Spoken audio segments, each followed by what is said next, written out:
and not just for the normal reasons of public speaking, although that's there too.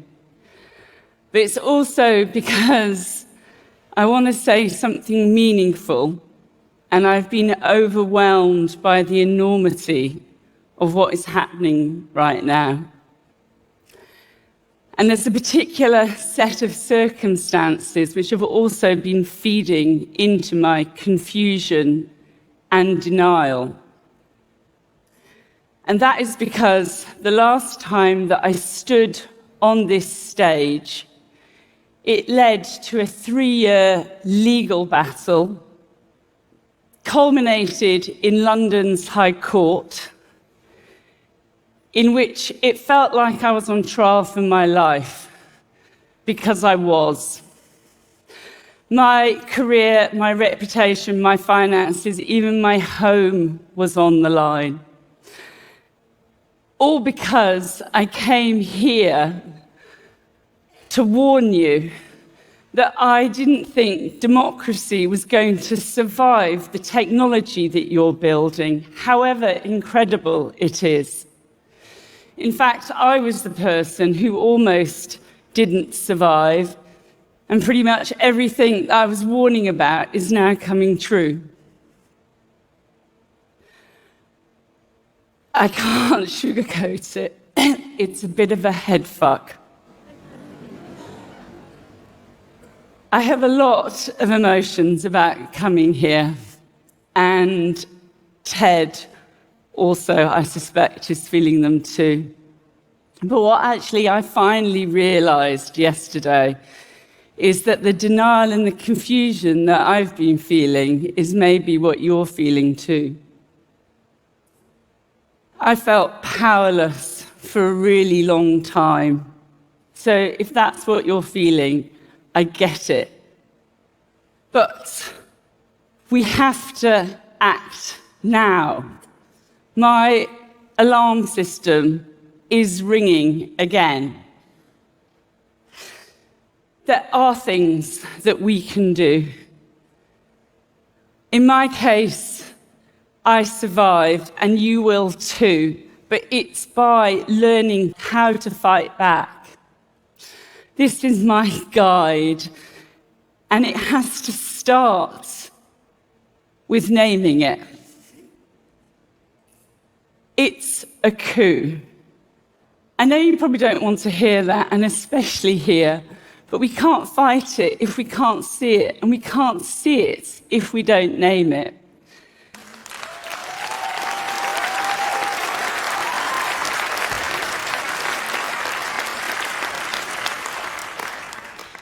The Russian and American presidents are now speaking the same words.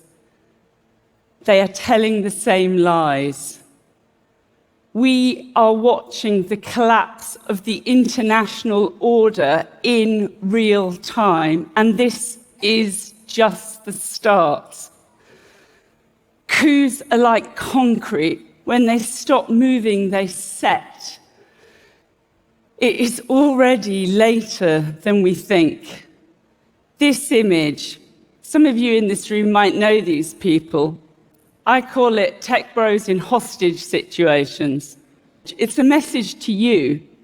This is Putin's playbook.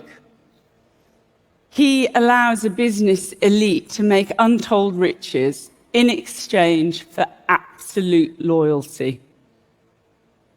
Some people are calling this oligarchy, but it's actually bigger than that. These are global platforms. It's broligarchy.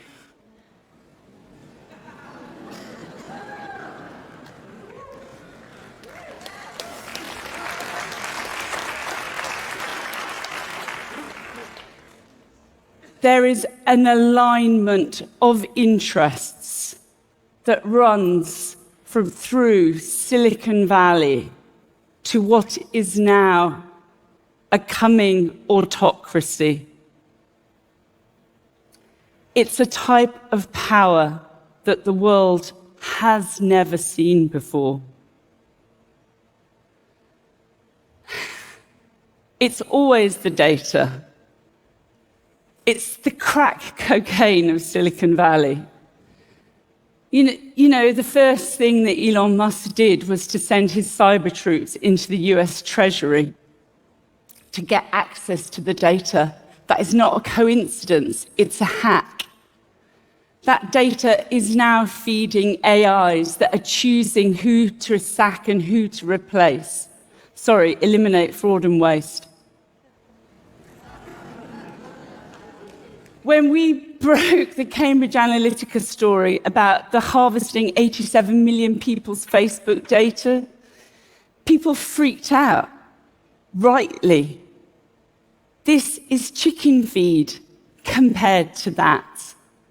But it is the blueprint. It's always the data.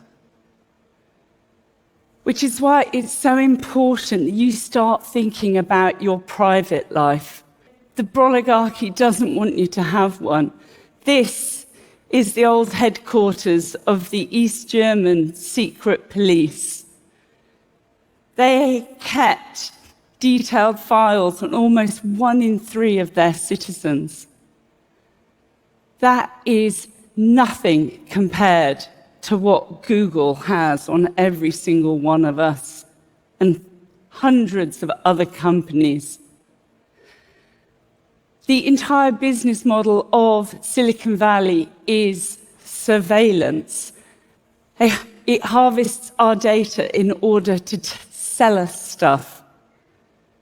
We are already living inside the architecture of totalitarianism.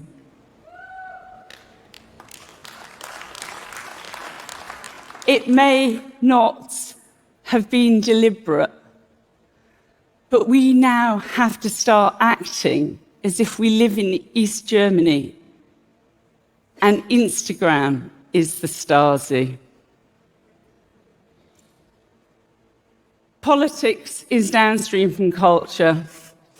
So I actually learned this from somebody who I think of as one of the great philosophers of our age, Steve Bannon. He actually stole it from somebody else. But it's not politicians who have the power. He knows that. It's why he's a podcast bro these days. But culture now is just what's next on your phone. And that's AI. Culture is AI now. And forget the killer robots. If you want to know what the first great AI apocalypse is, we're already living it. It's total information collapse. And if you take one thing only away from this talk,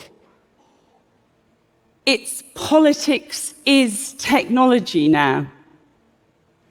And that's why everybody in this room, you can't look away. It's why your CEOs have been taken captive and are paraded on TV like hostages. But you have a choice.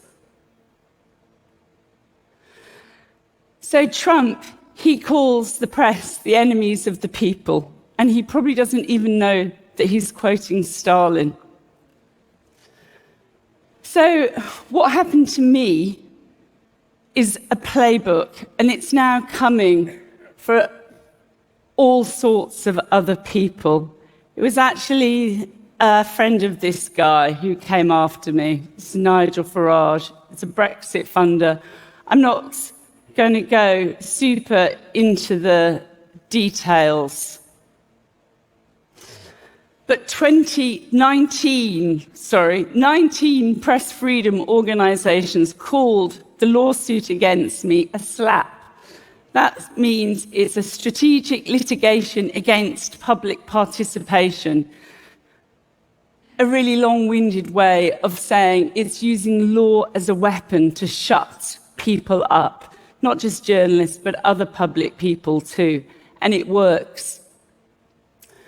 I just wanted to tell you about one aspect of the litigation which I found terrifying and that was the data harvesting. There's this quote, you may know it, it's Cardinal Richelieu. If you give me 6 lines written by the hand of the most honest of men, I will find something in them in which will hang him. In my case, the first forensic searches of my phone and laptop yielded 40,000 pieces of data. It was my messages, my emails, my voice memos, my personal life. And the whole thing about this, the attack which came for me, was really personal. Because the thing about this litigation is only one part of the playbook. It was also this sort of massive online campaign of abuse, which is just day after day, after day, after day. Because my most unforgivable crime was reporting while female. It was a digital witch burning. And I believe that this man came after me personally, not The Guardian and not Ted. It was because I looked like the weakest link. But he was wrong. And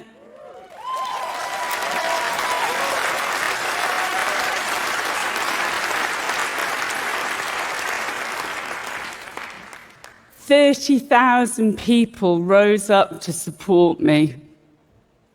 They contributed almost £1 million to a legal defence fund because they saw a bully trying to crush me and they would not let it stand."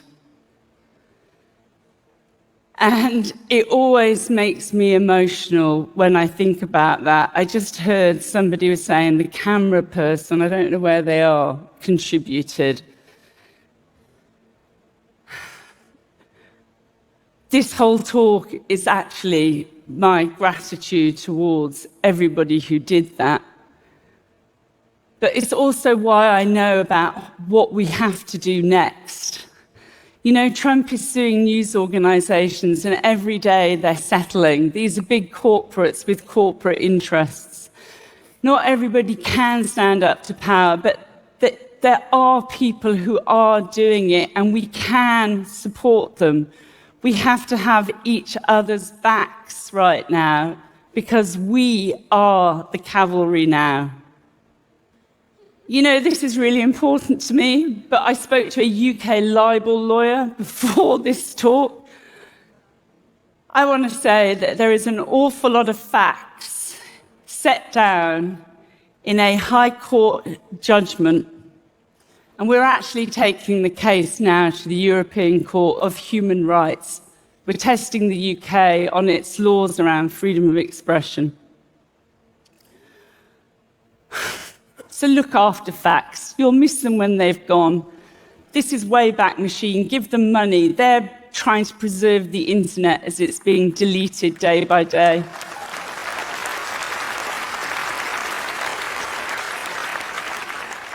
History is our best chance of getting out of this. You know, you probably know this phrase, do not obey in advance. That's Tim Snyder, who's a historian of authoritarianism. We now are in techno-authoritarianism. We have to learn how to digitally disobey. That can be as simple as the drop-down box. Don't accept the cookies. Don't give your real name. Download Signal, the encrypted messaging app. Don't bomb Yemen. Don't add the editor of The Atlantic to your group chats.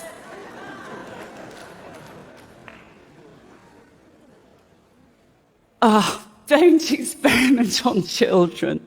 You know, social mores change. We don't send children down coal mines anymore. And in years to come, allowing your child to be data harvested from birth will be considered child abuse. You didn't know, but now you do. Privacy is power. And we have more of it than we think. I had this little epiphany yesterday in which I realized actually the moments when I felt most powerless were the moments that I felt I was actually most powerful. It was because my journalism had impact. They want us to feel powerless. That's the plan. There is so much, though, that we can learn from people who've been through this before. Alexei Navalny, the leader of the Russian opposition, he always talked about a beautiful Russia of the future. He painted a vision. There is a beautiful internet of the future, free from corporate capture and data tracking. We can build it. It is going to take a movement, but we can learn from movements that there have been before us. This is my colleagues and I on strike in December because my news organisation, The Guardian, decided to sell our corner of it, The Observer, the Sunday title. And it was a battle we really didn't need at this time, and we didn't actually win. But, you know, you can't win every battle, but you definitely won't win if you don't fight.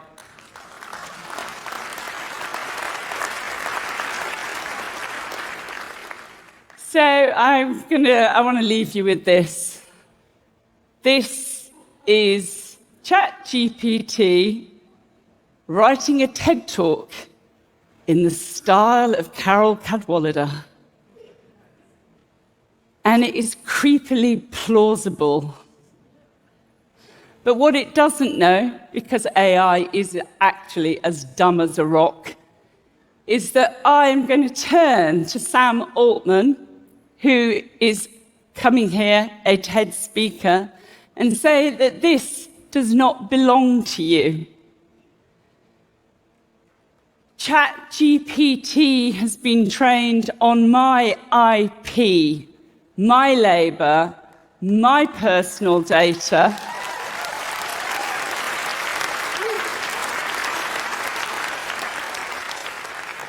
And I did not consent. You know, The Guardian has effectively got rid of more than 100 journalists. We actually leave the building next week. And shortly afterwards, it signed a syndication deal with OpenAI. Or as I think of it, it married its rapist. But I do not consent. And while we still have copyright laws in my country, UK government is trying to tear them up at the moment in order to suck up to Silicon Valley and Trump. But while we have them, use them. Because what is happening to my industry is happening to yours too. And it's more than theft. It's a violation. Data rights are human rights.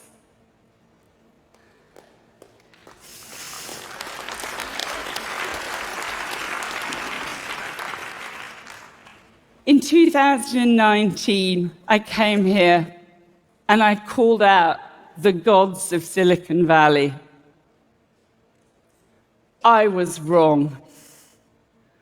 Sam Altman, Mark Zuckerberg, Elon Musk, you are not gods. You are men and you are careless.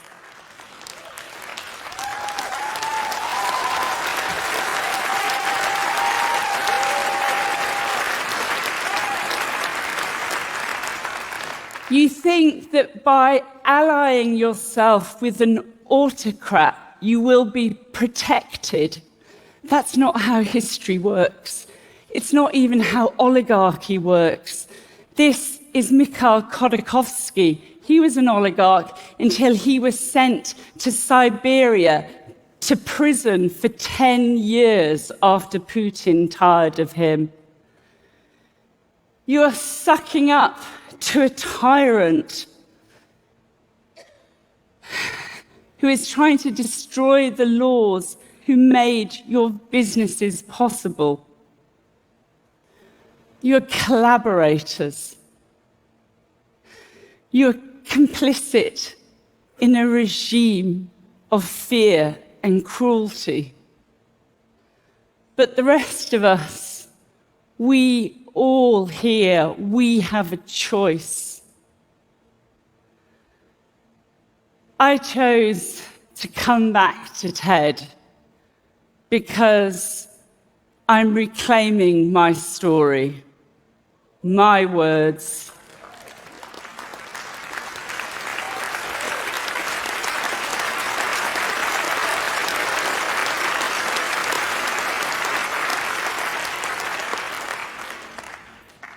We are not powerless. The 30,000 people who supported me proved that we are not powerless.